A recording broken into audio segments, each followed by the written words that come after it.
اعوذ باللہ من الشیطان الرجیم بسم اللہ الرحمن الرحیم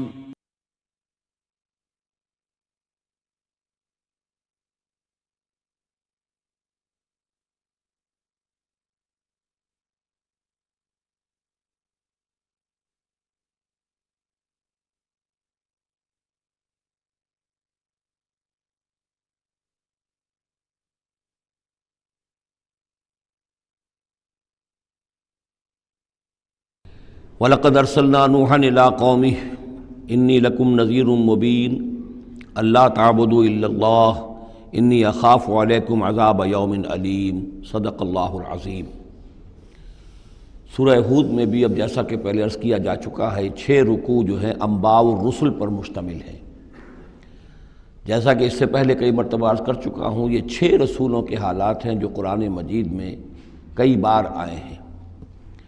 سب سے پہلے حضرت نوح علیہ السلام، پھر حضرت ہود، پھر حضرت صالح، پھر حضرت لوط، پھر حضرت شعیب اور پھر حضرت موسیٰ علیہ السلام۔ تو یہ جو نقشہ آپ کے سامنے اس وقت موجود ہے، اس سے آپ کو اندازہ ہو جائے گا کہ یہ پورا یوں سمجھیے ارض القرآن ہے۔ یہ قرآن مجید میں جن رسولوں کے حالات آئے ہیں وہ سب کے سب جو ہیں وہ اس خطے کے اندر وہ مبعوث کیے گئے۔ یہ داہنی طرف جو ہے وہ بحر جو خلیج فارس ہے، یہ خلیج فارس سیدھا اوپر اگر لکیر چلی جائے گی اور ادھر سے یہ جو بحر قلزم ہے، اس کے جو یہ اوپر جا کے 2 کھاڑیاں بن گئی ہیں، تو وہ جو ہے خلیج عقبہ آخر میں اوپر اس سے لکیر جائے گی۔ تو یہ دونوں لکیریں جہاں جا کر مل جائیں گی، وہ اس نقشے میں ابھی نظر نہیں آ رہا، ذرا نیچے کیجئے تو شاید نظر آ جائے گا۔ یہ جگہ ہے جہاں پہ وہ سرخ نشان بنا ہوا ہے، یہ علاقہ ہے جہاں کہ حضرت نوح علیہ السلام کی قوم آباد تھی، اور معلوم ہوتا ہے کہ اس وقت تک نسل انسانی صرف اسی علاقے میں تھی۔ یہیں پر عذاب آیا ہے، بہت بڑا جو طوفان آیا ہے، اور اسی سے ذرا اور اوپر چل کر شمال کی طرف پہاڑی علاقہ ہے کوہ ارارات، اور اسی میں کوہ جودی ہے۔ یہ علاقہ ہے وہ کہ جس کے اندر حضرت نوح علیہ السلام کی قوم آباد تھی۔ اس کے بعد جب وہ حضرت نوح علیہ السلام اور ان کے جو بھی بیٹے تھے وہ بچ کر جب آباد ہوئے ہیں، تو پھر ان کا ایک بیٹا جو ہے حضرت سام، وہ عراق میں آ کر آباد ہو گئے۔ یہ جو سفید سا آپ کو نظر آ رہا ہے یہ عراق کا علاقہ ہے، یعنی اسی علاقے سے ذرا نیچے اترے اور عراق میں آباد ہو گئے۔ حضرت سام کی نسل میں پھر بہت سی قومیں پیدا ہوئی ہیں، تو انہی میں سے پھر ایک قوم ہے جو نیچے آئی ہے جزیرہ نما عرب کے بالکل جنوب میں۔ یہ جو علاقہ ہے یہاں پر یہ قوم، یہ احقاف کا علاقہ کہلاتا ہے، اور یہاں پر قوم ہود، اس قوم کا نام عاد ہے۔ حضرت سام کی نسل ہی میں سے کوئی بہت بڑا سردار اٹھا جس کا نام عاد تھا، اور عاد کی سے پھر ایک قوم شروع ہو گئی، وہ اس علاقے میں آباد تھی۔ اس کے ہاں جب شرک وغیرہ پیدا ہو گئے اور خرابیاں پیدا ہو گئیں تو اللہ تعالیٰ نے بہت سے نبی بھیجے، پھر آخر ایک رسول بھیجا، اور وہ حضرت ہود علیہ السلام ہے۔ ان کی دعوت کو رد کیا، یہ ہلاک کر دیے گئے۔ یہاں سے حضرت ہود اپنے ان ساتھیوں کو لے کر نکلے، اور عرب کے تقریباً وہ وسط میں وہ علاقہ ہجر کا علاقہ کہلاتا ہے، اس علاقے میں آ کر آباد ہو گئے۔ یہاں ان کے ہاں ایک بڑی شخصیت ابھری جس کا نام سمود تھا، تو اس سے یہ قوم سمود مشہور ہوئی ہے۔ انہوں نے میدانوں کے اندر محل بنائے، اور ساتھ ہی یہ ہے کہ جو پہاڑی علاقہ ہے بہت سخت گرینائٹ راکس ہیں، ان کو تراش کر ان کے اندر بھی مکان بنائے۔ یہ قوم سمود ہے۔ تو قوم نوح، قوم ہود، قوم سمود، یہ تینوں قومان جو ہیں حضرت ابراہیم علیہ السلام سے پہلے کی ہیں۔ اب پھر لوٹیے عراق کی طرف، عراق ہی میں جو قوم باقی رہی انہی میں حضرت ابراہیم علیہ السلام کی بعثت ہوئی ہے۔ لیکن حضرت ابراہیم علیہ السلام کے بارے میں یہ انداز جو انباء الرسل کا ہے وہ قرآن مجید میں کہیں نہیں ہے۔ یہاں پہ آپ دیکھیں گے سورہ ہود میں ان کا تذکرہ آئے گا، لیکن وہ قصص النبیین کے انداز میں تذکرہ آئے گا، انباء الرسل کے انداز میں نہیں آئے گا۔ حضرت ابراہیم یہاں سے، اور یہاں سے پھر انہوں نے ہجرت کی عراق سے، اور شام چلے گئے، پورا صحرا کراس کر کے شام میں جا کر، اور وہاں سے پھر انہوں نے اپنے بیٹے کو اسحاق کو آباد کیا۔ وہ جو سرخ نشان نظر آ رہا ہے آپ کو، یہ فلسطین کا علاقہ ہے۔ ایک بیٹے کو حضرت اسماعیل علیہ السلام کو یہاں مکے میں لا کر آباد کیا۔ اچھا، اس اپنے بھتیجے جو حضرت لوط علیہ السلام ان کے ساتھ ہی آئے تھے، ہجرت کی تھی انہوں نے عراق سے اور شام پہنچے تھے، ان کو بھیجا ہے بحیرہ ڈیڈ سی جو ہے، بحیرہ مردار، اس کے کنارے پر یہ شہر آباد تھے، عمورہ اور صدوم، وہاں بھیجا ہے۔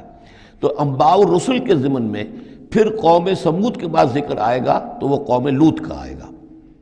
البتہ حضرت ابراہیم علیہ السلام ہی کی ایک تیسری بیوی قطورہ، ان کی اولاد میں سے مدین نام کے بھی ایک تھے، اور ان سے جو قوم چلی قوم مدین، وہ خلیج عقبہ کے داہنی طرف جو ہے مشرق میں، یہ یہاں آباد ہوئے۔ یہ علاقہ ہے ان کا جہاں پہ کہ حضرت شعیب علیہ السلام کو بھیجا گیا، اس علاقے میں یہ مدین کا علاقہ ہے، اس میں حضرت شعیب علیہ السلام بھیجے گئے۔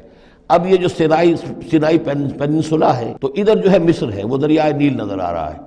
یہاں سے یوں جو ہے حضرت یوسف علیہ السلام، چونکہ اب سورہ ہود کے بعد سورہ یوسف بھی آ جائے گی، تو حضرت یوسف علیہ السلام کو جب کہ ان کے بھائیوں نے کنویں میں پھینکا ہے اور وہ پھر قافلہ ان کو لے گیا ہے مصر، اور وہ پھر ذریعہ بن گئے پوری اس قوم کے مصر میں آنے کا، تو یہاں پھر حضرت موسیٰ علیہ السلام کی بعثت ہوئی ہے مصر میں۔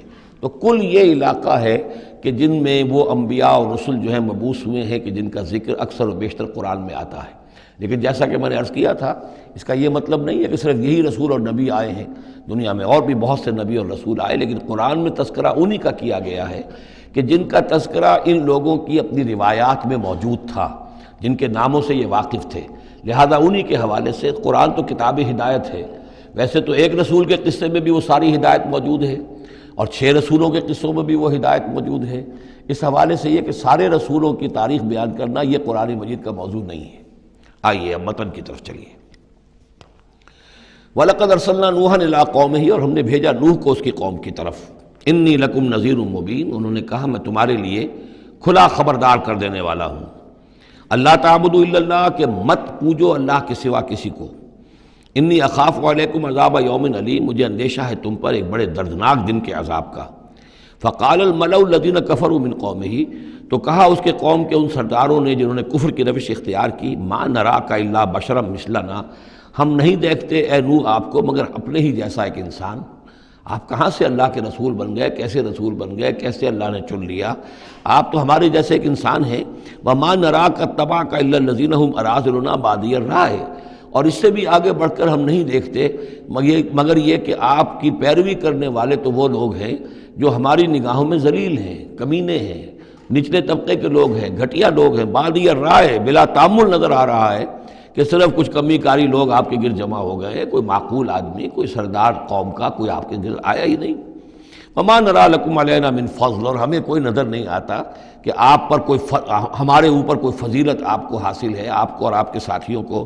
بل نظنکم کاذبین، بلکہ ہمارا گمان تو یہی ہے کہ آپ جھوٹ بول رہے ہیں۔ قال یا قوم ارأیتم ان کنت علی بینۃ من ربی، اب یہ ذرا اس صورت کے اندر بار بار یہ الفاظ آئیں گے۔ ایک فطرت سلیمہ جو پہلے سے تھی، اس کے بعد اللہ کی طرف سے وحی آ گئی، وہ گویا کہ اس کا شاہد ہے۔ انہوں نے کہا اے میری قوم کے لوگوں ذرا غور کرو، اگر میں پہلے سے بھی اپنے رب کی طرف سے بینہ پر تھا، تم جانتے ہو میں نے زندگی تمہارے مابین گزاری تھی، تم بھی جانتے ہو کہ میں ایک شریف النفس انسان تھا، میرا کردار، میرا اخلاق تمہارے سامنے تھا، میں بینہ پر تھا، میری فطرت مس نہیں ہوئی تھی، سلیم تھی۔ وآتانی رحمۃ من عنده، پھر اللہ نے مجھے رحمت بھی عطا فرما دی اپنے پاس سے، یعنی جو وحی آئی ہے میرے پاس وہ اللہ تعالیٰ کی رحمت ہے۔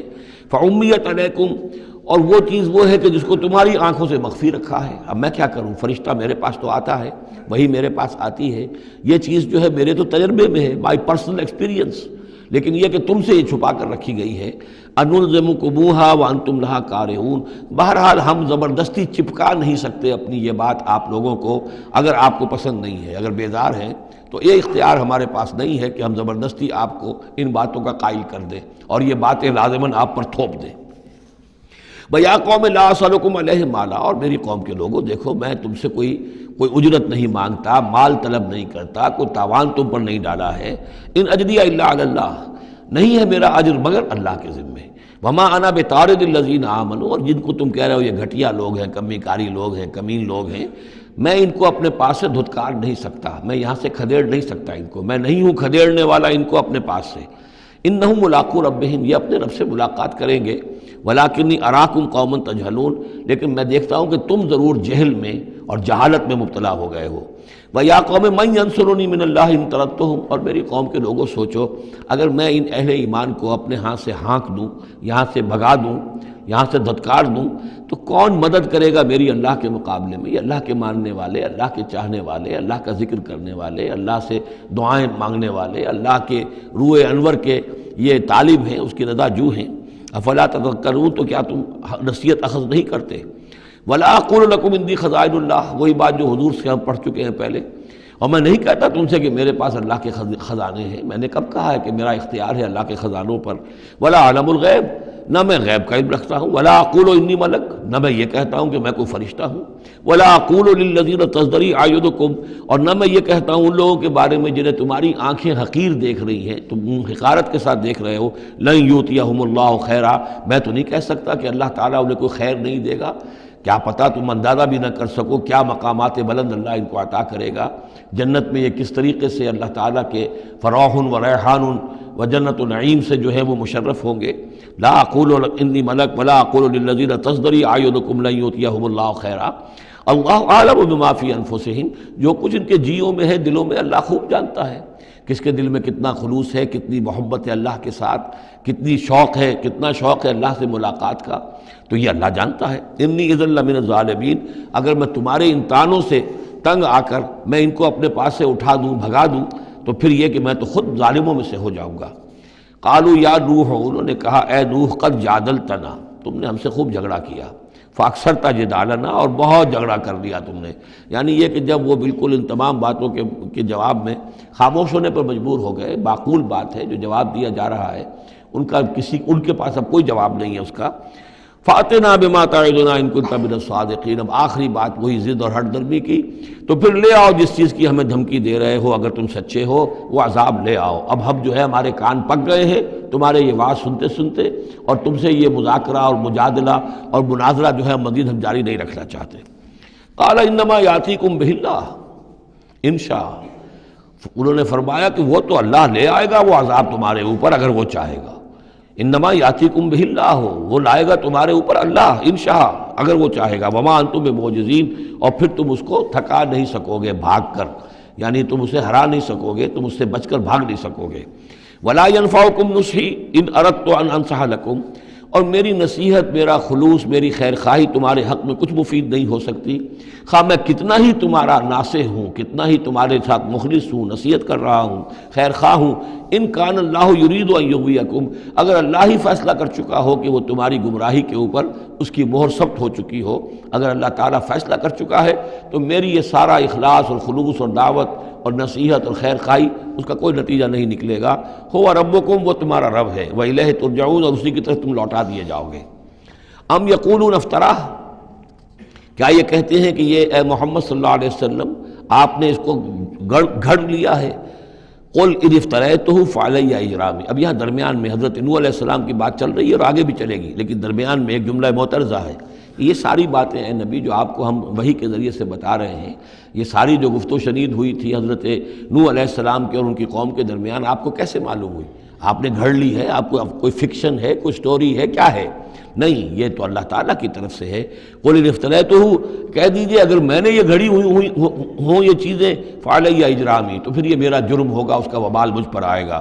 وانا بریء مما تجرمون، ورنہ پھر یہ ہے کہ جو جرم تم کر رہے ہو، جھٹلا رہے ہو، تو میں اس سے بری ہوں۔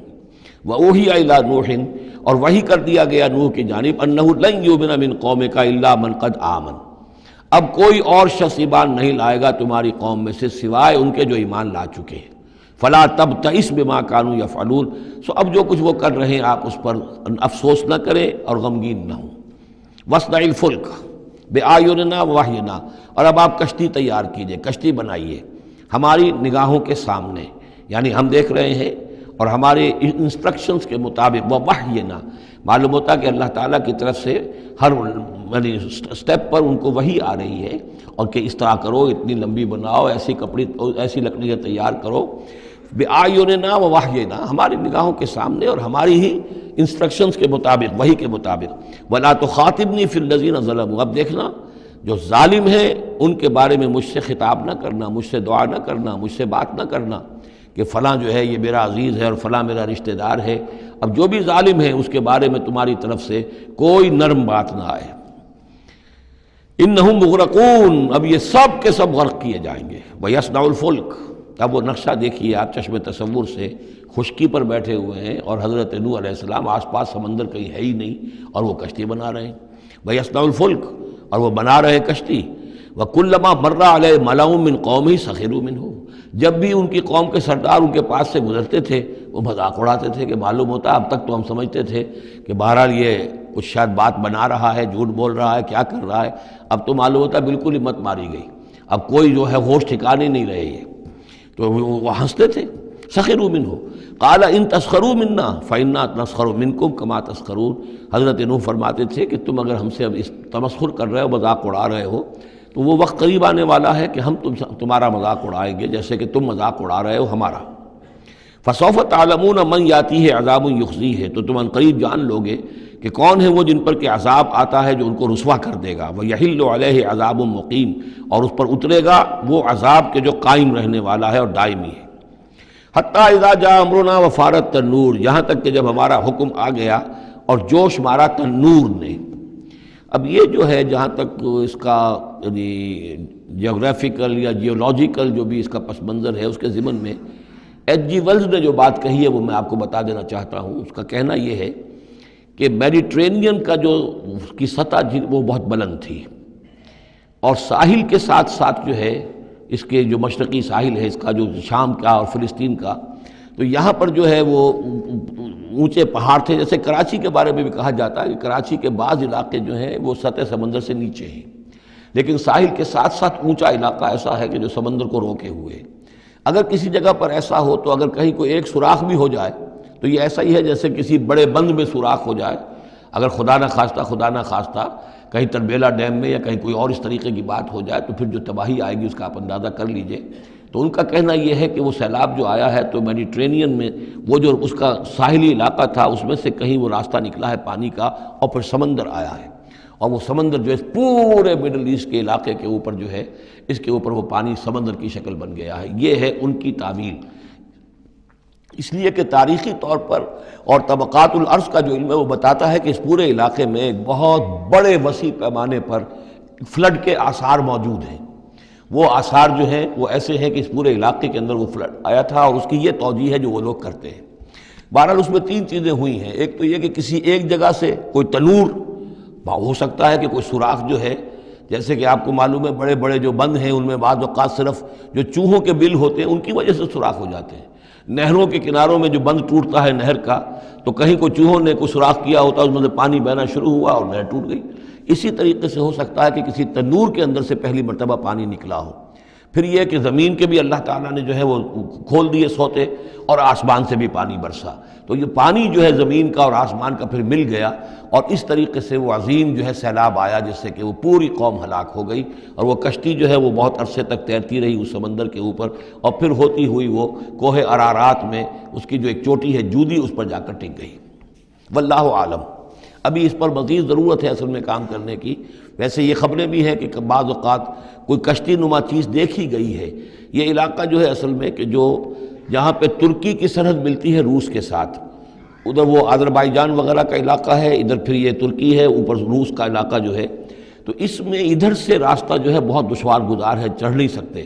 روس کی طرف سے راستہ ہے، اس کی چوٹیوں پر بعض پائلٹس نے کہیں دیکھا ہے اور خبر دی ہے کہ کوئی بہت بڑی کشتی قسم کی شے جو ہے وہ کسی چوٹی کے اوپر رکھی ہوئی ہے، اور قرآن مجید چونکہ بار بار کہتا ہے کہ ہم اسے برقرار رکھیں گے، ایک وقت آئے گا کہ وہ لوگوں کے لیے ایک نشانی بن کر ظاہر ہوگی، تو اس سے معلوم ہوتا ہے کہ وہ کشتی اب بھی وہاں پر موجود ہے، اور انسان جو ہے اس تک رسائی حاصل کرے گا۔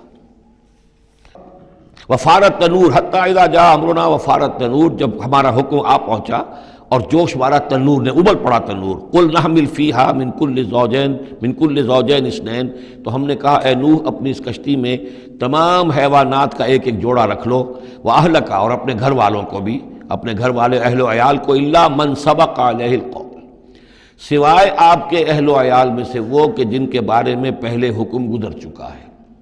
یہ حضرت نوح کے خاندان میں سے ایک ان کی بیوی اور اسی بیوی کا بیٹا یام، 3 بیٹے ان کے ساتھ بچے ہیں جو اہل ایمان تھے، حام، سام اور یافس۔ سام کی اولاد ہے وہ جو نیچے تمام ہم نے ابھی نقشہ دیکھا ہے، حضرت ابراہیم بھی سامی ہیں، اور یہ قوم عاد بھی سامی، قوم سمود بھی سامی، یہ سیمیٹک ریسز کہلاتی ہیں۔ لیکن یہ کہ حضرت حام کی اولاد اب وہ اس تفصیل میں نہیں جا سکتا، اور حضرت یافس کی اولاد یہ اور دوسرے علاقوں میں جا کر آباد ہو گئے۔ یہ جو نیچے کی طرف اترے ہیں یہ حضرت سام کی نسل ہے۔ چوتھا بیٹا ان کا تھا یام، یا اس کا ایک خطاب اور بھی تھا کنعان، اور اس کی جو ماں تھی تو یہ مشرک تھے اور یہ اہل ایمان کے ساتھ شریک نہیں تھے، لہذا یہ کشتی میں شامل نہیں ہوئے۔ تو آپ اب رکھ لیجئے، سوال کرا لیجئے اپنی کشتی میں من کل زوجین اثنین، ہر نوع کا ایک ایک جوڑا، تمام حیوانات میں سے، وَأَهْلَكَ، اور اپنے گھر والوں کو، إِلَّا مَنْ سَبَقَ عَلَيْهِ الْقَوْلُ، مگر سوائے اس کے کہ جن کے اوپر پہلے سے حکم ہو چکا ہے، وَمَنْ آمَنَ، اور باقی جتنے بھی اہل ایمان آپ کے ہیں ان سب کو بھی سوار کر لیجئے، وَمَا آمَنَ مَعَهُ إِلَّا قَلِيلٌ، اور نہیں ایمان لائے تھے ان کے ساتھ مگر بہت ہی کم، نہ ہونے کے برابر۔ قلیل جو ہے انگریزی میں اے لٹل اور دی لٹل، ان دونوں میں جو فرق ہے، یہاں قلیل جو ہے دی لٹل کے معنی میں آیا ہے کہ بالکل نہ ہونے کے برابر۔ وَقَالَ ارْكَبُوا فِيهَا بِسْمِ اللَّهِ مَجْرَاهَا وَمُرْسَاهَا، اور حضرت نوح نے فرمایا اب سوار ہو جاؤ اس میں، اللہ کے نام کے ساتھ ہی ہے اس کا چلنا بھی اور اس کا لنگر انداز ہونا بھی، اللہ ہی اس کو چلائے گا بھی جب تک یہ پانی میں تیرتی رہے گی، اور اللہ ہی کے حکم سے یہ لنگر انداز ہوگی جہاں بھی اللہ کی مشیت ہوگی کہ یہ لنگر انداز ہو جائے۔ ان ربی لغفور الرحیم، یقیناً میرا رب غفور الرحیم ہے۔ وہی تجری بہم فی موج کالجبال، اب وہ کشتی چل رہی تھی ان کو لے کر موجوں میں، اور موجیں پہاڑ جیسی موجیں۔ ونادى نوح ابنہ، اور نوح نے پکارا اپنے بیٹے کو، اسی کو یام کو یا کنعان کو، وکان فی معزل، اور وہ ایک کنارے کی طرف تھا، یا بنی ارکب معنا، اے میرے بیٹے آؤ ہمارے ساتھ شریک ہو جاؤ، ولا تکن مع الکافرین، اور کافروں کا ساتھ نہ دو، کافروں کے ساتھ نہ رہو بلکہ ہماری کشتی میں آ جاؤ۔ قال سآوی الی جبل یعصمنی من الماء، اس نے کہا نہیں میں ابھی اس پہاڑ کے اوپر چڑھ جاؤں گا، میں وہاں پہنچ جاؤں گا، وہ مجھے پانی سے بچا لے گا۔ قال لا عاصم اليوم من امر اللہ الا من رحم، حضرت نوح نے فرمایا نہیں، آج کے دن کوئی شے بچانے والی نہیں ہے اللہ کے امر سے سوائے اس کے جس پر اللہ ہی رحم فرما دے۔ وحال بینہم الموج، اور اسی گفتگو کے دوران ایک بڑی سی موج حائل ہوئی ان کے مابین، فکان من المغرقین، اور وہ بیٹا جو ہے ان کی نگاہوں کے سامنے غرق ہو گیا۔ وقیل یا ارض ابلعی ماءک، اور کہہ دیا گیا اے زمین اپنے پانی کو نگل جا، واپس پانی زمین کے اندر جذب ہو جائے۔ کتنا وقت لگا ہوگا یہ اللہ بہتر جانتا ہے، لیکن یہ آخر کار جو شکل بنی ہے کہ زمین کے اندر پانی جذب ہو گیا جو زمین سے آیا تھا۔ وَيَا سَمَاءُ أَقْلِعِي، اور اے آسمان تو بھی اب تھم جا، جو بھی بارش آنی تھی، جو اس طوفان کے لیے، اس کو بھی اختتام کا حکم ہو گیا۔ وَغِيضَ الْمَاءُ، اور پانی سکھا دیا گیا۔ وَقُضِيَ الْأَمْرُ، اور فیصلہ چکا دیا گیا۔ وَاسْتَوَتْ عَلَى الْجُودِيِّ، اور وہ کشتی جو ہے جودی پہاڑ کے اوپر جا کر رک گئی۔ وَقِيلَ بُعْدًا لِلْقَوْمِ الظَّالِمِينَ، اور کہہ دیا گیا ہلاکت اور دوری ہے اس قوم کے لیے کہ جو ظالم تھی، یعنی اب اس کا نسیہ منسیہ ہو گئی، اب اس کا نام و نشان موجود نہ رہا۔ وَنَادَى نُوحٌ رَبَّهُ، اور پکارا نوح نے اپنے رب کو، فَقَالَ رَبِّ إِنَّ ابْنِي مِنْ أَهْلِي، انہوں نے کہا پروردگار میرا بیٹا میرے اہل میں سے تھا، اور تیرا وعدہ تھا میرے اہل کو بچا لے گا۔ وَإِنَّ وعدَكَ الْحَقُّ، اور تیرا وعدہ سچا ہے۔ وَأَنْتَ أَحْكَمُ الْحَاكِمِينَ، اور یقیناً تو تمام حاکموں میں سب سے بڑا اور سب سے منصف اور سب سے عادل حاکم ہے۔ قَالَ يَا نُوحُ إِنَّهُ لَيْسَ مِنْ أَهْلِكَ، اللہ نے جواب دیا ہے نوح وہ تمہارے اہل میں سے نہیں ہے۔ إِنَّهُ عَمَلٌ غَيْرُ صَالِحٍ، اس کے اعمال، اس کا کردار، اس کے عقائد، اس کے نظریات غیر صالح ہیں۔ فَلَا تَسْأَلْنِ مَا لَيْسَ لَكَ بِهِ عِلْمٌ، تو اب مجھ سے ان چیزوں کے بارے میں سوال نہ کرو جس کے لیے تمہارے پاس کوئی علم نہیں ہے۔ انی اعوذک ان تکون من الجاہلین، اور میں تمہیں نصیحت کر رہا ہوں کہ تم جاہلوں میں سے نہ بن جاؤ۔ یہاں وہ یاد کر لیجئے سورہ انعام کی آیت 35، اس میں حضور سے کہا گیا تھا فلا تکونن من الجاہلین، میں نے اس وقت بھی نوٹ کرا دیا تھا کہ یہ سخت ترین الفاظ یا حضور سے فرمائے گئے ہیں سورہ انعام میں، اور یہاں پر سورہ ہود میں یہ آئے ہیں حضرت نوح علیہ السلام سے خطاب کرتے ہوئے، انی اعوذک ان تکون من الجاہلین۔ سنت اس کو تسلیم نہیں کرتے، اس کی وجہ یہ ہے کہ جو قاعدہ دیا گیا ہے سورہ نور میں وہ یہ ہے کہ اللہ تعالیٰ صالح لوگوں کے لیے بیویاں بھی دیکھ دیتا ہے، اور جو خبیثات للخبیثین والخبیثون للخبیثات، والطیبین والطیبات للطیبین والطیبین للطیبات، تو یہ چیزیں جو ہے اس کے چونکہ خلاف جاتا ہے، اس لیے یہ کہ صرف مشرک ہونے کی حد تک کہ یہ مشرک تھے باپ ماں بیٹا، اس لیے جو کٹے رہے، تو اسی پر اہل سنت کا اجماع ہے۔ قال رب انی اعوذ بک ان اسألک ما لیس لی بہ علم، حضرت نوح نے عرض کیا پروردگار میں تیری پناہ طلب کرتا ہوں اس سے کہ میں تجھ سے ایسی بات کا سوال کروں جس کے لیے کہ میرے پاس کوئی علم نہیں ہے، وَإِلَّا تَغْفِرْ لِي وَتَرْحَمْنِي، اور اگر تو نے مجھے معاف نہ فرما دیا اور رحم نہ فرمایا، اکم من الخاسرین، تو میں تو ہو جاؤں گا خسارہ پانے والوں میں۔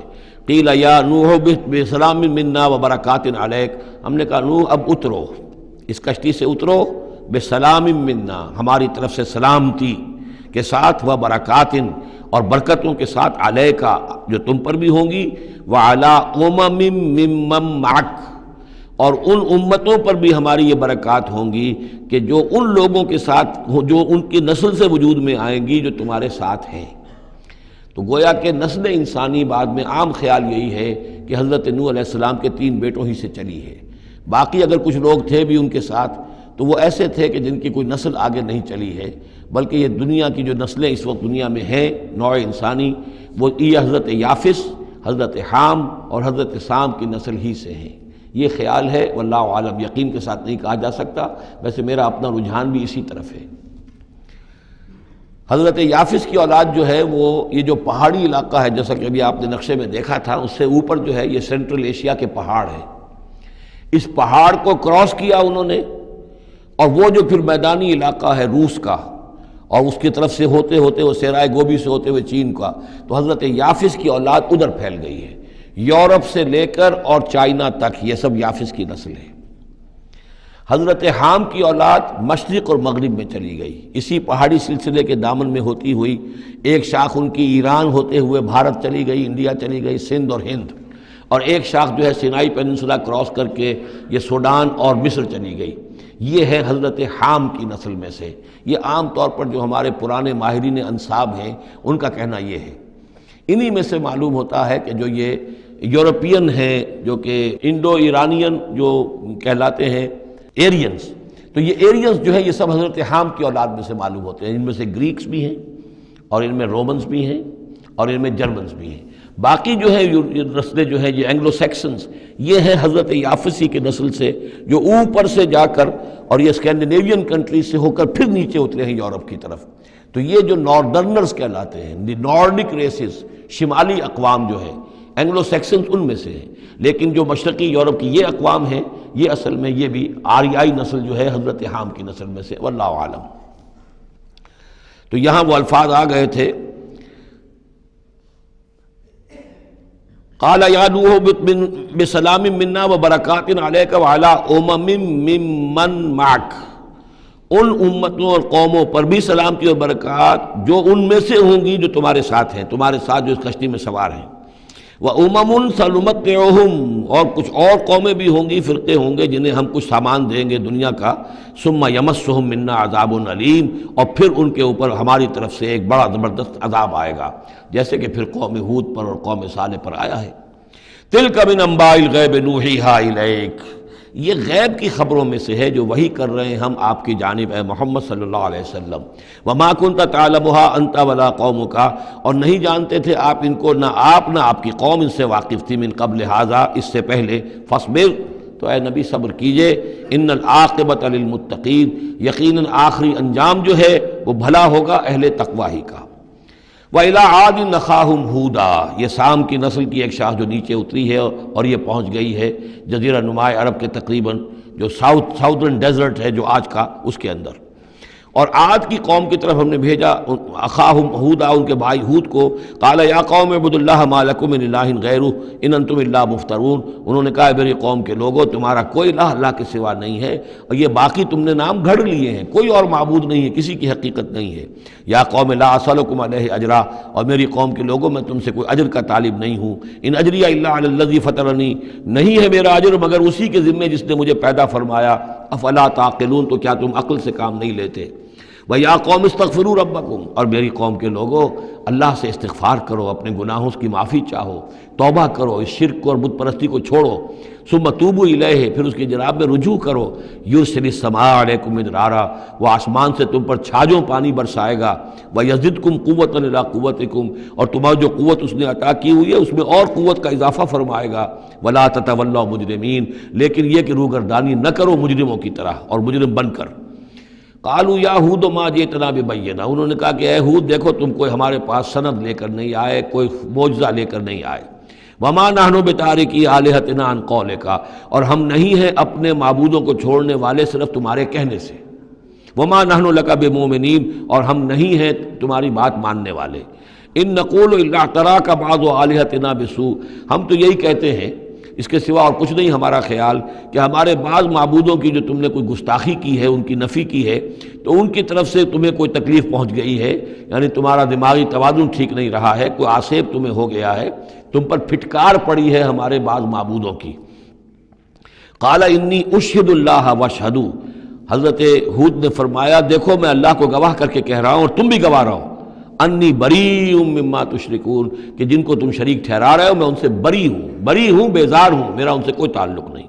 وہی بات جو حضرت ابراہیم نے فرمائی تھی کہ مجھے ان کا کوئی خوف نہیں، من دونہ ہی، اس کے سوا تم جو شرک کر رہے ہو، فکیدونی جمیعا، تو تم سب کے سب مل کر میرے خلاف جو چاہو کارروائی کر لو، کیدونی، جو چالیں چلنی چاہے چل لو، ثم لا تنظرون، مجھے کوئی مہلت نہ دو، انی توکلت علی اللہ ربی و ربکم، میں نے تو توکل کیا ہے اپنے رب پر، اللہ پر جو میرا بھی رب ہے اور تمہارا بھی رب ہے، ما من دابۃ الا هو آخذ بناصیتها، نہیں ہے کوئی بھی جاندار مگر یہ کہ اس کی پیشانی جو ہے اللہ ہی کے ہاتھ میں ہے۔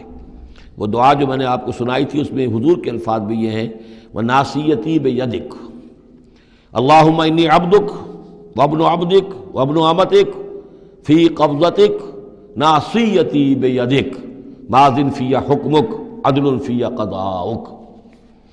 ہوا آخذ بناصیتها، ہر جاندار کی پیشانی اللہ کے ہاتھ میں، یعنی اس کی قسمت، اس کی تقدیر، اسے کیا ملنا ہے، اس کے ساتھ کیا ہونا، یہ سب اللہ کے ہاتھ میں ہے۔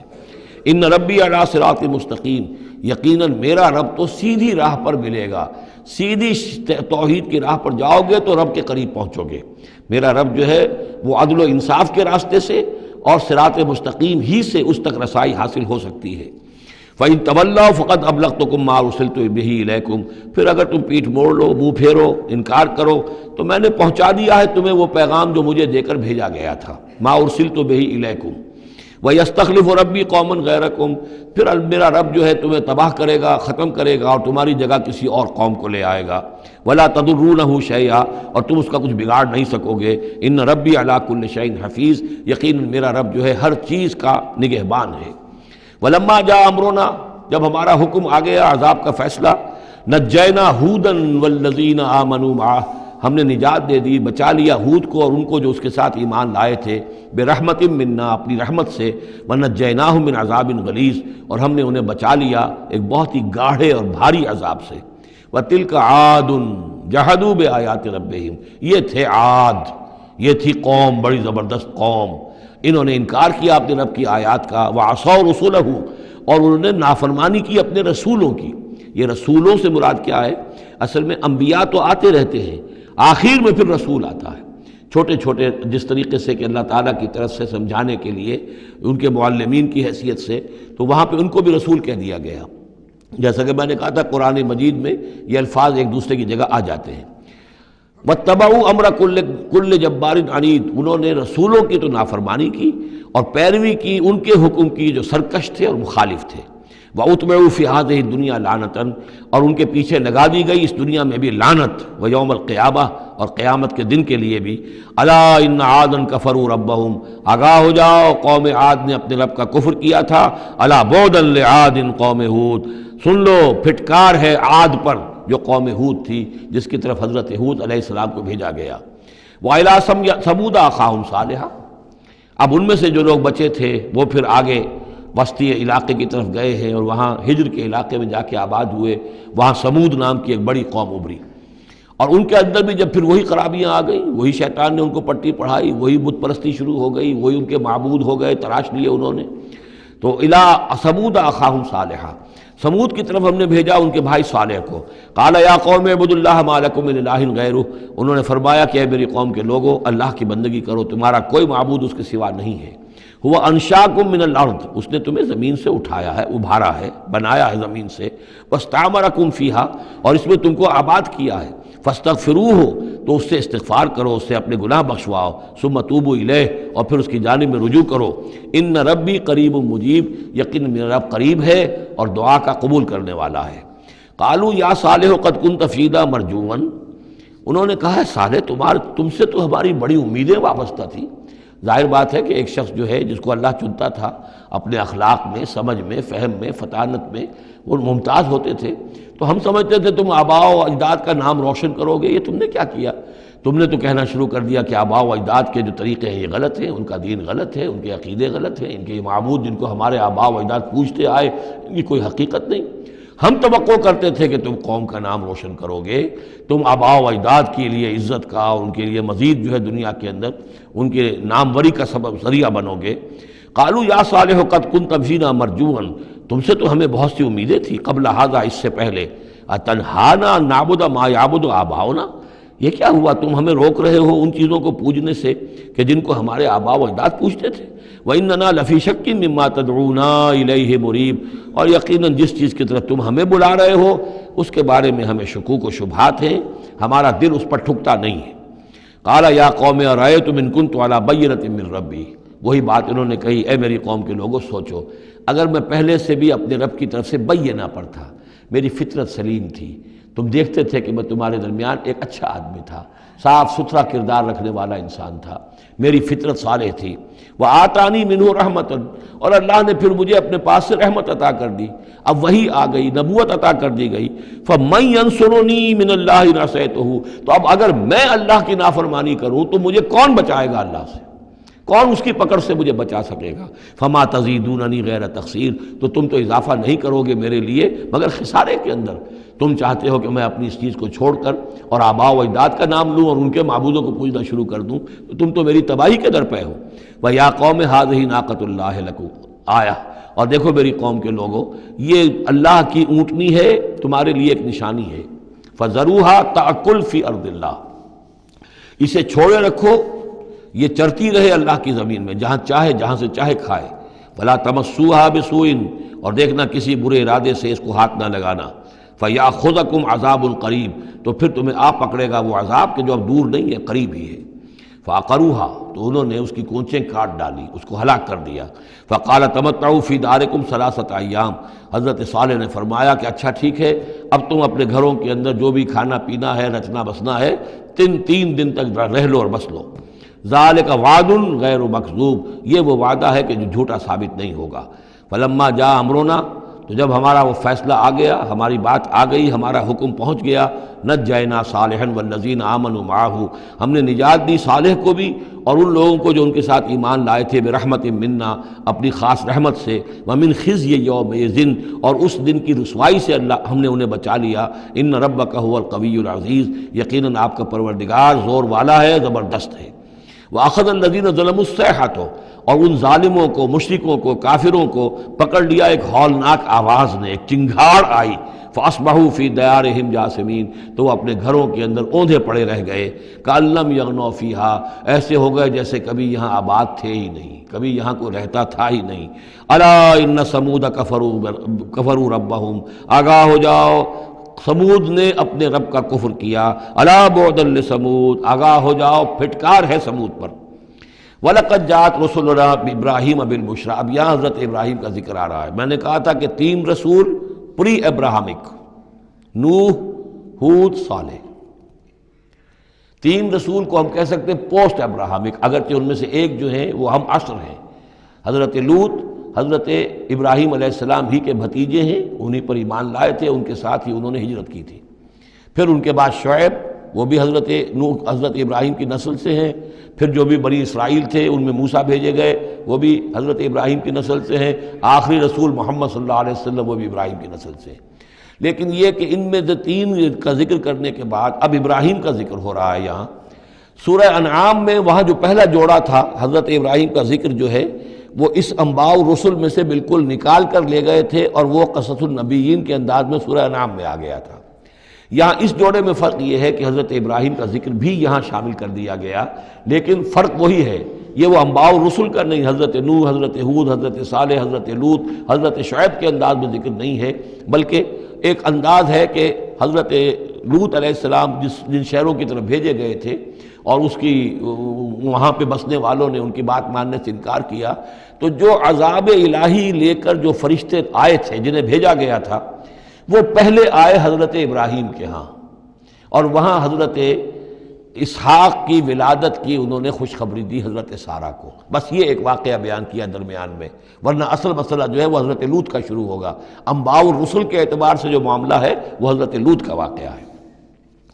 وَلَقَدْ جَاءَتْ رُسُلُنَا إِبْرَاهِيمَ بِالْبُشْرَىٰ، اور ہمارے فرشتادے، ہمارے ایلچی فرشتے ہمارے بھیجے ہوئے آئے ابراہیم کے پاس بشارت دینے کے لیے۔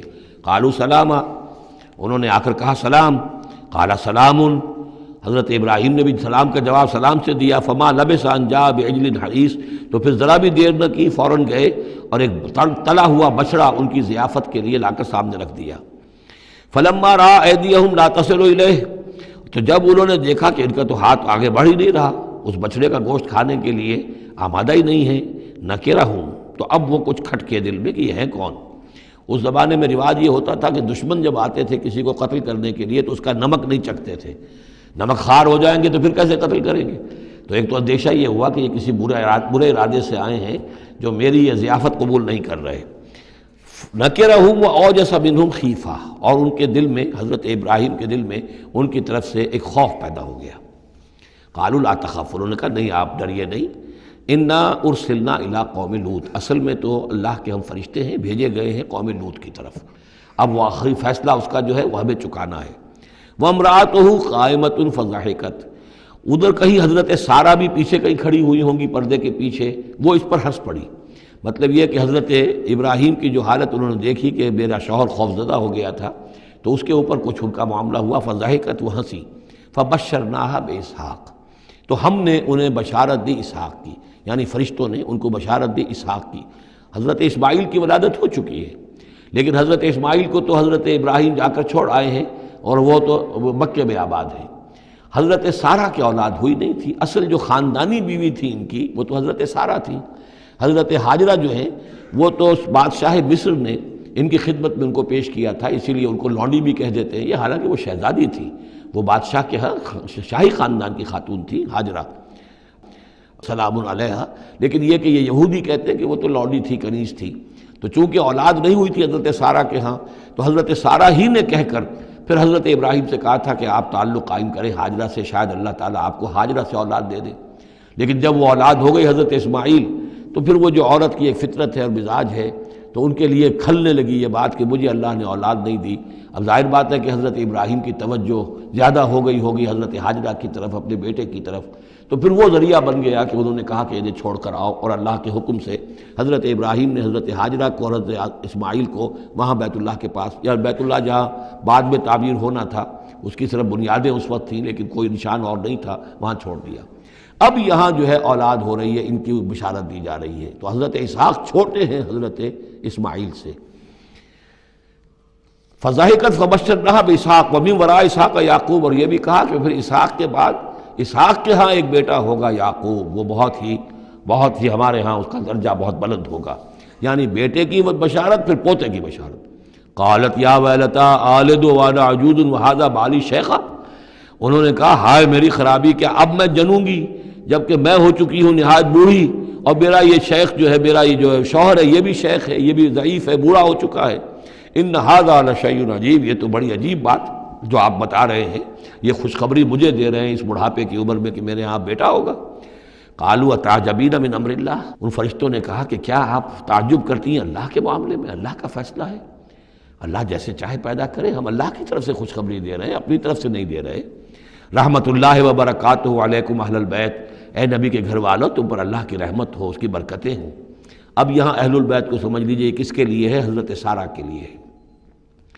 اہل بیت رسول ازواج مطہرات ہیں، ان کی ایکسٹینشن ہے جو حضور نے کہا ہے اللہم ہؤلاء اہل بیتی، اے اللہ یہ بھی میرے اہل بیت ہیں۔ حضرت فاطمہ، حضرت علی، حضرت حسن، حضرت حسین، وہ بھی اہل بیت میں، یہ ایکسٹینشن ہے۔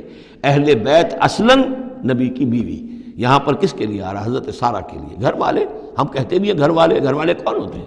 گھر والی تو بیوی ہوتی ہے۔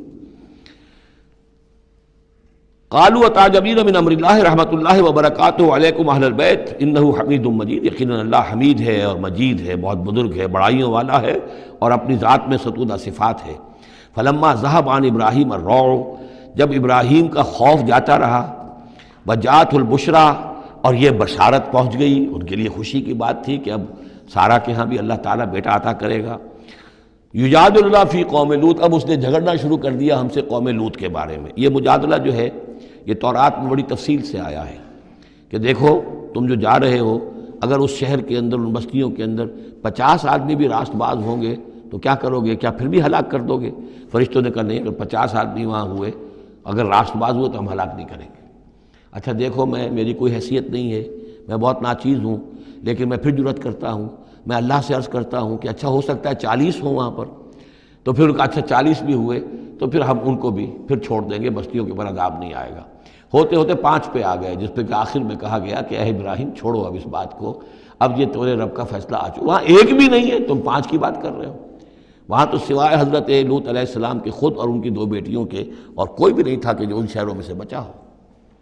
تو یجادلنا فی قوم لوط، اب وہ قوم لوط کے بارے میں ہم سے جھگڑنے لگے، یعنی چونکہ وہ حلیم الطبع تھے، طبیعت میں نرمی تھی، وہی جو حضور کی طبیعت میں بھی تھی، حضرت ابوبکر کی طبیعت میں بھی تھی، اس وجہ سے انہوں نے کہا کہ عذاب سے بچنے کی کوئی شکل ہو سکے۔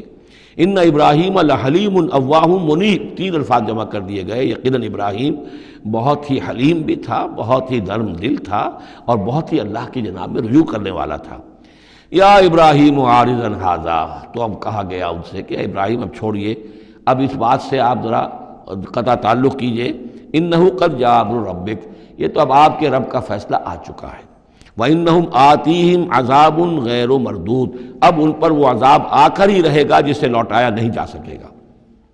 وَلَمَّا جَاءَتْ رُسُلُنَا لُوطًا سِیءَ بِهِمْ وَضَاقَ بِهِمْ ذَرْعًا، تو جب آئے ہمارے یہ فرشتادے بھیجے ہوئے، ہمارے یہ پیغامبر، یہ فرشتے لوط کے پاس، سِیءَ بِهِمْ، کہ وہاں پر یہ بھیجے گئے تھے بہت خوبصورت لڑکوں کی شکل میں، اور ان کے ہاں جو تھا معاملہ، آپ کو معلوم ہے کہ جو عبرت پرستی ان کے ہاں تھی اور جو سوڈمی تھی، تو یہ لڑکے خوبصورت آ گئے تو اس قوم کے لیے، تو ان کے لیے جشن ہو گیا کہ ہمارے لیے شکار آ گئے ہیں بہت اچھے، لوط کے ہاں بڑے عمدہ شکار پہنچے ہیں، لہذا وہ سب غول کے غول اب آ رہے ہیں، حضرت لوط علیہ السلام کے گھر پر چڑھائی کر رہے ہیں۔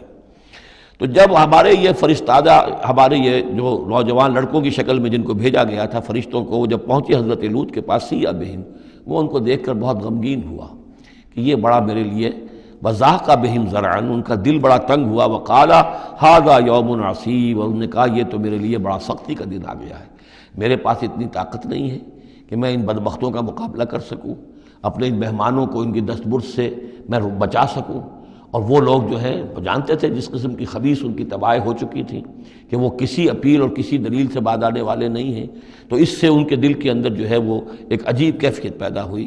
سِیءَ بِهِمْ وَضَاقَ بِهِمْ ذَرْعًا وَقَالَ هَذَا يَوْمٌ عَصِیبٌ وَجَاءَهُ قَوْمُهُ يُهْرَعُونَ إِلَیْهِ، اور اب آئی اس کی قوم اس کے پاس والہانہ دوڑتی ہوئی، بڑے خوشی سے ناچتے ہوئے آ رہے ہیں کہ آج تو ہمارے لیے جو ہے وہ بہت ہی عمدہ شکار پہنچ گیا ہے۔ وَمِن قَبْلُ كَانُوا يَعْمَلُونَ السَّیِّئَاتِ، اور وہ پہلے ہی سے ان گندے کاموں کے اندر ملوث تھے۔ قَالَ يَا قَوْمِ هَؤُلَاءِ بَنَاتِي هُنَّ أَطْهَرُ لَكُمْ، حضرت لوط نے فرمایا کہ دیکھو میری قوم کے لوگوں، میری بیٹیاں موجود ہیں، وہ تمہارے لیے بہت پاکیزہ ہیں۔ اس کے 2 معنی کیے گئے، ایک تو یہ کہ بیٹیوں سے مراد ہے کہ جو تمہاری بیویاں ہیں وہ میری بیٹیوں کے مانند ہیں۔ نبی جو ہوتا ہے وہ گویا کہ قوم کے لیے والد کی جگہ ہے، جیسے کہ قرآن مجید میں وَأَزْوَاجُهُ أُمَّهَاتُهُمْ، حضور کی تمام ازواج جو ہیں وہ پوری امت کے لیے ماؤں کے درجے میں ہیں، تو گویا کہ یہ میری بیٹیاں ہیں، اللہ نے تمہارے لیے ان کو پیدا کیا ہے، تمہارے لیے جوڑا بنایا ہے، وہ پاک جو ہے تمہارے لیے راستہ اپنی شہوت کی کے تقاضے کو پورا کرنے کے لیے صحیح راستہ اس کو چھوڑ کر، اور یہ بھی ہو سکتا ہے کہ انہوں نے اپنی بیٹیوں ہی کو پیش کیا ہو کہ تمہیں اگر کرنا ہی ہے تو نکاح کر لو، میں اپنی بیٹیاں تمہیں نکاح میں دینے کو تیار ہوں، لیکن میرے جو یہ مہمان ہیں ان کے بارے میں مجھے رسوا نہ کرو۔ قال یا قوم ہؤلاء بناتی ہن اطہر لکم فاتقوا اللہ ولا تخزون فی ضیفی، تو اللہ کا خوف کرو اور دیکھو مجھے میرے مہمانوں کے معاملے میں رسوا مت کرو۔ الیس منکم رجل رشید، کیا تم میں کوئی ایک آدمی بھی شریف اور کوئی ایک آدمی بھی نیک چلن نہیں رہا؟ یعنی کوئی تو تم میں سے ایسا نکل آتا جو میرا ساتھ دیتا، جو میری ہاں میں ہاں ملاتا، تم میں تو معلوم ہوتا ہے کہ کوئی ایک شخص بھی شریف النفس باقی نہیں رہا۔ قالوا لقد علمت ما لنا فی بناتک من حق، انہوں نے کہا کہ اے لوط تمہیں خوب معلوم ہے تمہاری بیٹیوں پر ہمارا کوئی حق نہیں ہے۔ اس سے معلوم ہوتا ہے وہ دوسری ہی بات ہی زیادہ راجح ہے۔ وَإِنَّكَ لَتَعْلَمُ مَا نُرِيدُ، اور تم خوب جانتے ہو جو ہم چاہتے ہیں، یعنی باتیں مت بناؤ، ہماری توجہ جو ہے ادھر ادھر لے جانے کی کوشش نہ کرو، تم جانتے ہو ہم جو چاہتے ہیں، جس کے لیے ہم حاضر ہوئے ہیں، جس کے لیے ہم پہنچے ہیں۔ قَالَ لَوْ أَنَّ لِي بِكُمْ قُوَّةً، انہوں نے کہا کاش کہ میرے پاس تمہارے مقابلے کے لیے کوئی طاقت ہوتی، او آوی الی رکن شدید، یا میں کوئی قلعہ ایسا ہوتا جس میں مضبوط میں جا کر پناہ لے لیتا اور تم سے اپنے آپ کو اور اپنے مہمانوں کو بچا لیتا۔ یہاں ہے اصل میں حضور صلی اللہ علیہ وسلم کی ایک حدیث میں الفاظ آئے ہیں، یرحم اللہ لوطا لقد کان یاوی الی رکن شدید، اللہ تعالیٰ رحم فرمائے لوط پر، وہ ایک مضبوط قلعے میں تھے، اللہ تعالیٰ کی حفاظت تو انہیں حاصل تھی، لیکن یہ کہ اس وقت جو صورت بن گئی تھی ان کے لیے، جیسے جب جادوگروں نے جو اپنے انچھر پھینکے تھے اور وہ بھی بن گئے تھے فرعون کے دربار میں، وہ بھی شکل اختیار کر لی تھی انہوں نے سانپوں کی، تو حضرت موسیٰ پر بھی وقتی طور پر خوف طاری ہو گیا تھا۔ تو بنائے طبع بشری خوف کا ہو جانا یہ کوئی نبوت کی عصمت کے منافی نہیں ہے۔ تو یہاں پر بھی اللہ تعالیٰ کی حفاظت تھی، اور جیسا کہ آیا فرشتوں نے پھر ذرا سا ایک ہاتھ ہلایا اور سب کے سب اندھے ہو گئے، وہ اس طرح کا معاملہ تفاصیل تورات میں ہے۔ قال لو ان لی بکم، لیکن جو حسرت کی کیفیت تھی اور جس طرح ضیق میں ان کی جان اس وقت آئی تھی، اس کا تصور کیجئے، کاش کہ میرے پاس تمہارے مقابلے کے لیے طاقت ہوتی، او آوی الی رکن شدید، یا کوئی ایسا ہوتا مضبوط مستحکم قلعہ جس میں جا کر میں پناہ لے لیتا۔ قالوا یا لوط انا رسول ربک، ان فرشتوں نے کہا اے لوط گھبرائیں نہیں، ہم آپ کے رب کے پیغامبر ہیں، بھیجے ہوئے ہیں، لن یصلوا الیک، یہ آپ تک پہنچ ہی نہیں پائیں گے، آپ کو کوئی گردن نہیں پہنچا سکیں گے، آپ بالکل اطمینان رکھیں۔ فَأَسْرِ بِأَهْلِكَ بِقِطْعٍ مِّنَ اللَّيْلِ، اور ابھی رات کا ایک حصہ جو باقی ہے اس میں آپ اپنے اہل کو لے کر، اپنے گھر والوں کو لے کر نکل جائیے اس بستی سے۔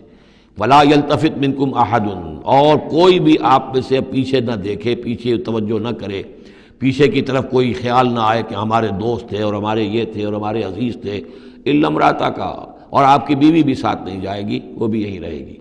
یہ دو بیویاں ہیں جلیل القدر پیغمبروں کی، جن کا ذکر پھر آئے گا بڑی وضاحت کے ساتھ سورہ تحریم میں، ایک حضرت نوح علیہ السلام کی بیوی اور ایک حضرت لوط کی بیوی، کہ یہ اگرچہ کہ کانتا تحت عبدین من عبادنا صالحین فخانتاہما فلم یغنیا عنہما من اللہ شیئا، اگرچہ وہ ہمارے دو بہت ہی نیک اور بہت ہی برگزیدہ بندوں کے تحت تھیں، ان کے گھروں میں آباد تھیں، لیکن یہ کہ انہوں نے خیانت کی، اور اس کے نتیجے میں یہ ہے کہ پھر وہ اللہ تعالیٰ کے عذاب سے ان کے شوہر انہیں بچا نہیں سکے، نہ حضرت نوح بچا سکے اپنی اس بیوی کو اور نہ حضرت لوط بچا سکے اپنی اس بیوی کو۔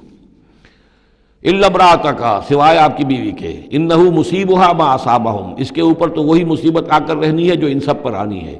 ان موعدہم الصبح، اور دیکھیے ان کے وعدے کا وقت صبح کا ہے، صبح کو وہ عذاب آ جائے گا۔ الیس صبح بقریب، کیا صبح قریب نہیں ہے؟ یعنی اب جلدی کیجئے، اب آپ فوری طور پر یہاں سے اپنی بچیوں کو لے کر نکل جائیے۔ فلما جاء امرنا جعلنا عالیہا سافلہا، جب ہمارا حکم آ پہنچا ہم نے اس کے اونچے کو نیچا کر دیا، یعنی کسی بستی کو تلپٹ کیا جائے تو چھت نیچے ہو جائے گی اور جو بنیادیں اوپر آ جائیں گی، عالیہا سافلہا، الٹ کر رکھ دیا بستیوں کو، وامطرنا علیہا حجارۃ من سجیل، اور مزید ان کے اوپر ہم نے بارش برسائی کنکروں کی، پتھروں کی، یعنی یہ کہ ایک طرف تو یہ کہ کچھ زلزلہ آیا یا کچھ اور زمین میں دھماکہ ہوا، ایکسپلوژن ہوا جس سے وہ بستیاں الٹ گئیں، اور اس کے بعد یہ ہے کہ آسمان سے پھر بارش ہوئی ہے ان پر سجیل۔ یہ سجیل اصل میں فارسی کا لفظ ہے سنگ گل، سنگ گل یعنی یہ کہ مٹی جو ہے اگر کسی صحرا کے اندر تھوڑی سی پھوار پڑے اور زیادہ تیز بارش نہ ہو تو وہ ہر قطرے کے ساتھ تھوڑی سی مٹی مل کر وہ ایک چھوٹا سا دانہ بنتا ہے، اور وہ پھر دھوپ جب پڑتی ہے تو وہ پھر پک جاتا ہے، جیسے کہ کہیں آپ اینٹیں پکاتے ہیں اپنے بھٹیوں کے اندر، یہ پھر کہلاتی ہیں سنگ گل، یعنی یہ پتھر تو ہے لیکن یہ پتھر نہیں ہے، یہ مٹی کے بنے ہوئے پتھر ہیں، کنکر ہیں، ان کنکروں کی بارش ہوئی جس کے اندر کہ اس کو بالکل دفن کر دیا گیا ان دونوں شہروں کو۔ منضود تہ بر تہ، وہ جو بارش ہو رہی تھی کنکروں کی تہ بر تہ، مسومۃ عند ربک، اور وہ نشان زد تھے تیرے رب کی طرف سے، یعنی ہر ایک کے لیے معلوم تھا کہ کس کو کون سا پتھر لگنا ہے اور کون سا جو شخص ہے اس کی ہلاکت کس کے ذریعے سے ہونی ہے۔ وما ہی من الظالمین ببعید، اور یہ ان ظالموں سے کوئی زیادہ دور نہیں ہے، یعنی جو مشرکین مکہ ہیں، جو قریش ہیں اور عرب کے جو مشرک ہیں، ان سے یہ بستیاں کوئی دور تو نہیں ہیں، اس لیے کہ یہ جب جاتے تھے فلسطین کی طرف اپنے قافلے لے کر تو یہاں سے گزرتے تھے۔ قوم سمود کا مسکن بھی ان کے راستے میں آتے تھے، قوم مدین کا علاقہ بھی ان کے راستے میں آتا تھا، پھر یہ عمورہ اور صدوم کی بستیوں کے جو ہے یہ بھی کچھ ان کے جو آثار باقی رہ گئے تھے وہ بھی آتے تھے۔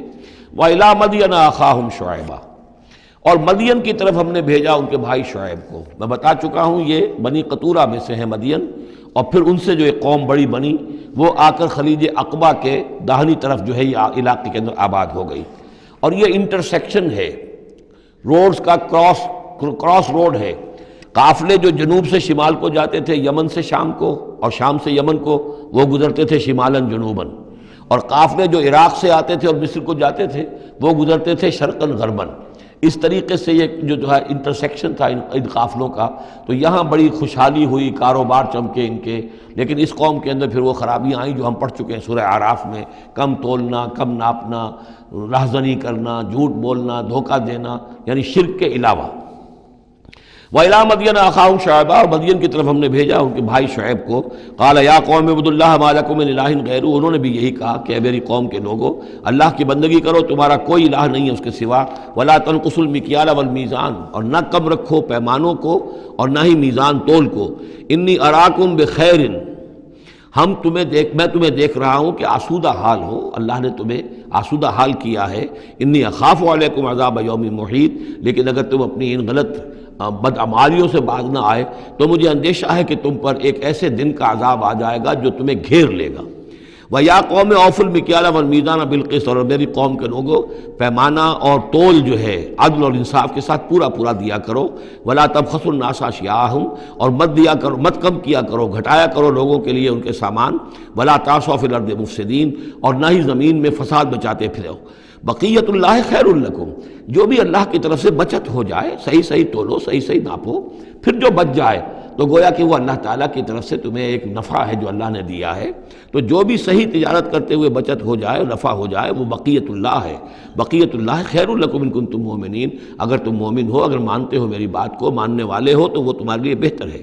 وما انا علیکم بحفیظ، لیکن میں تمہارے اوپر کوئی نگران اور نگہبان نہیں ہوں، میں ٹھیکیدار نہیں ہوں، میرا کوئی زور تم پر نہیں چل رہا، میں تمہیں سمجھا رہا ہوں اور نیکی کی تلقین کر رہا ہوں۔ قالوا یا شعیب وصلاتک تأمرک ان نترک ما یعبد آباؤنا، انہوں نے کہا اے شعیب، کیا تمہاری نماز تمہیں اس بات کا حکم دیتی ہے کہ ہم چھوڑ دیں ان کو کہ جن کو پوجتے تھے ہمارے آباء و اجداد؟ اگرچہ حضرت شعیب کی گفتگو میں تذکرہ نہیں ہے، لیکن یہ کہ وہ کامن مرض جو ہے، مشترک مرض، بیماری، وہ تو موجود تھا، یعنی وہ شرک۔ او ان نفعل فی اموالنا ما نشاء، یا یہ تمہاری نماز جو ہے تمہیں روکتی ہے، حکم دیتی ہے اس بات کا کہ ہم اپنے مال میں جو چاہے نہ کر سکیں۔ ہمارا مال ہے، یہ جو آج بھی دنیا میں تصور ہے، سیکریڈ رائٹ آف اونرشپ، میرا مال ہے، میں جو چاہوں کروں، اسی سے پھر وہ ساری خرابیاں پیدا ہوتی ہیں۔ مال آپ کا ہے، اللہ کی امانت ہے، آپ کے پاس ہے، مالک اللہ ہے، لیکن اس میں اللہ کے حکم کے مطابق تصرف کرنا ہے۔ یہاں کوئی سیکریڈ رائٹ آف اونرشپ نہیں ہے۔ یو آر ٹرسٹیز، یہ امانت چند روزہ نزد ماست، در حقیقت مالک ہر شے خداست۔ یہ تو چند دن کی ایک امانت ہے تو ہمارے پاس جو ہے، ورنہ حقیقت میں تو مالک حقیقی ہر شے کا اللہ ہے۔ تو جب انسان مالک اپنے آپ کو سمجھتا ہے فی اموالنا، تو پھر ما نشاء، جو ہم چاہیں گے کریں گے۔ اور نفعل فی اموالنا ما نشاء، تو تم ہمیں روکنا چاہتے ہو اس چیز سے۔ تمہاری نماز اور دینداری جو ہے، اس نے تمہیں یہی سکھایا ہے کہ ایک تو ہمارے معبودوں سے ہمیں برگشتہ کرو، اور دوسرے یہ کہ ہمیں یہ کہو، یہ کرو، یہ نہ کرو۔ ہمارے مال ہیں، ہم جیسے چاہیں گے اس کے اندر معاملہ کریں گے۔ انک لانت الحلیم الرشید، ہاں ایک ہی تم ہی تو رہ گئے ہو کہ جو بہت نیک ہو، باوقار ہو، باقی تم ہم پر تنقیدیں کر رہے ہو، ہمیں کہہ رہے ہو کہ ہم غلط کام کر رہے ہیں۔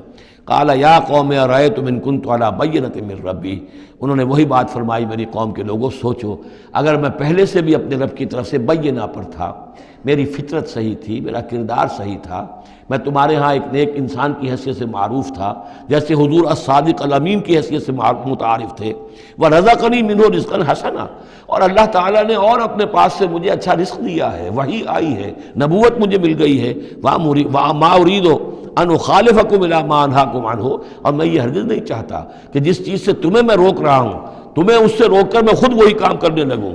ان اريد الا الاصلاح، میں نہیں چاہتا سوائے اصلاح کے، مستطاعت ہو، جتنا بھی میرے امکان میں ہو، وما توفیقی الا باللہ، اور میری توفیق تو ہے تو اللہ ہی کی طرف سے ہے، جو بھی میرے اندر ہمت ہے، جو بھی استقامت ہے، اور جو بھی مجھ سے کام بن رہا ہے وہ اللہ کی طرف سے ہے۔ علیہ توکل، تو میں نے اسی پر توکل کیا ہے، وإلیہ انیب، اور اسی کی طرف میرا رجوع کرنا ہے۔ بارک اللہ لی ولکم فی القرآن العظیم ونفعنی وإیاکم بالآیات والذکر الحکیم۔